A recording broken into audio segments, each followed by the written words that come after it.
नारायण नारायण नारायण नारायण नारायण। देखिए सज्जनों, आपके सामने मैं एक बात बता रहा हूँ, बहुत मार्मिक बात है। अगर इस बात की तरफ ध्यान दिया जाए तो अभी कल्याण हो सकता है और सब कोई कर सकता है, और वो बात सबके पास है, सबके पास है वो बात, और सभी कर सकते हैं। संतों से जैसा सुनी है और अनुभव की है, उसी के अनुरूप आज मैं आपके सामने प्रस्तुत कर रहा हूँ। वो बात ये है, अगर ये बात पर ध्यान दिया जाए तो बहुत बड़ा लाभ हो सकता है। बात ये है कि हमारा आकर्षण जितना जितना संसार की तरफ बढ़ता है, उतना उतना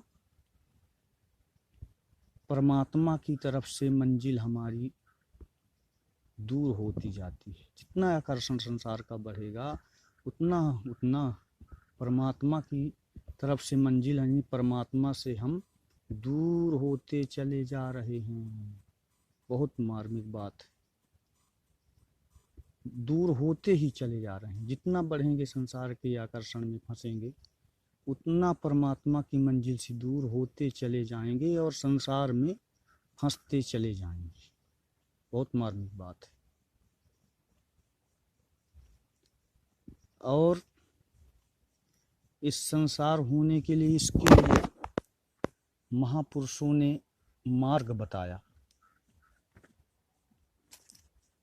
मार्ग देखो, मार्ग बताया कि जैसे गंगा मैया का प्रवाह निरंतर समुद्र की ओर जा रहा है, निरंतर, चाहे रात हो चाहे दिन हो, वो निरंतर जा ही रहा है। उसी तरह से ये संसार का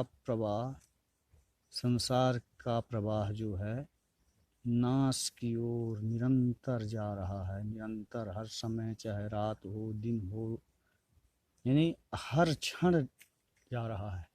बिल्कुल बहुत मार्मिक बात है, ध्यान देकर सुनना तो बहुत लाभ हो सकता है। तो नदियों का प्रवाह निरंतर समुद्र की ओर जैसे जा रहा है, उसी तरह से संसार का प्रवाह जो है नाश की ओर जा रहा है। तो महापुरुषों ने इसका उपाय बताया। उस उपाय ये है कि जैसे नदियों का जल चलते चलते, नदियाँ बहुत गड्ढा बना लेती हैं, वो प्रवाह चलते चलते बहुत गड्ढा हो जाता है, तो प्रवाह को रोका नहीं जा सकता। अब प्रवाह जैसे, उसी तरह से जैसे हमारे संसार का प्रवाह हमारे तरफ हमारा आकर्षण है जा रहा है, उसी तरह से बात है। नदी की उदाहरण देते हुए महापुरुषों ने कहा कि जैसे नदी का प्रवाह चलते चलते बहुत गहरा बना लेता है, अब उसको रोका जाए, कैसे रोका जाए? तो उन्होंने उपाय बताया कि अगर नदी के प्रवाह को रोकना है, अगर वहाँ हम मिट्टी डालते हैं तो मिट्टी को भी बहा कर ले जाता है। तो अगर उस नदी का प्रवाह को रोकना है तो बहुत बड़ा सा बांध बनाकर और उसका मार्ग बदल देना चाहिए, जैसे यानी नहर के माध्यम से उस प्रवाह को नहर के माध्यम से निकाल दिया जाए तो वो बांध भी बन जाएगा और वो प्रवाह भी यानी नहर के माध्यम से जाने लगेगा। तो उसी तरह से हमें अपने जीवन के प्रवाह को, जो हमारा जीवन का प्रवाह संसार की तरफ है, तो इस प्रवाह को उसी तरह से रोक कर और इस प्रवाह को भगवान की तरफ लगा दें। प्रवाह तो रुकेगा नहीं, रोकोगे कितना प्रयास करोगे रुकेगा नहीं, वो तो जाएगा ही, उसको कोई नहीं रोक सकता।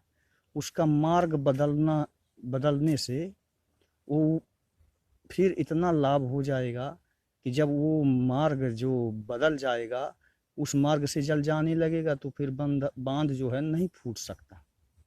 वो मार्ग बना लेगा, उसी तरफ से वो बड़े बड़े गड्ढा करते हुए फिर उसी तरफ से जाने लगेगा। उसी तरह से हमारा अगर इस संसार के प्रवाह को रोक कर और इस प्रवाह को भगवान की तरफ लगा दिया जाए तो फिर कण कण में पल पल में फिर लाभ ही लाभ है। गोस्वामी जी महाराज ने तो कहा है कि सन्मुख होए जीव मोहि जबहि, जन्म कोटि अघनासहि तबहि। किस समय ये जीव मेरे सन्मुख हो जाएगा तो करोड़ों जन्मों के पाप संताप स्वतः नष्ट हो जाएंगे। इसको करना नहीं पड़ेगा, स्वतः यहाँ देखो जब ही और तब ही आया है। जैसे हम इस मार्ग के सन्मुख होंगे उसी क्षण हमारा कल्याण निश्चित है। फिर जहाँ भगवान है वहाँ फिर किस बात का डर है। जो अनंत कोटि ब्रह्मांड नायक परमात्मा जिसके साथ में है, सीम की चापी सकै को तासु, बड़ा रखबार रमापति तासु। उसकी सीमा को कौन दबा सकता है जिसका रक्षा करने वाला तीनों लोक का नाथ हो, मालिक हो। जय श्री कृष्ण। ओम नमो नारायण।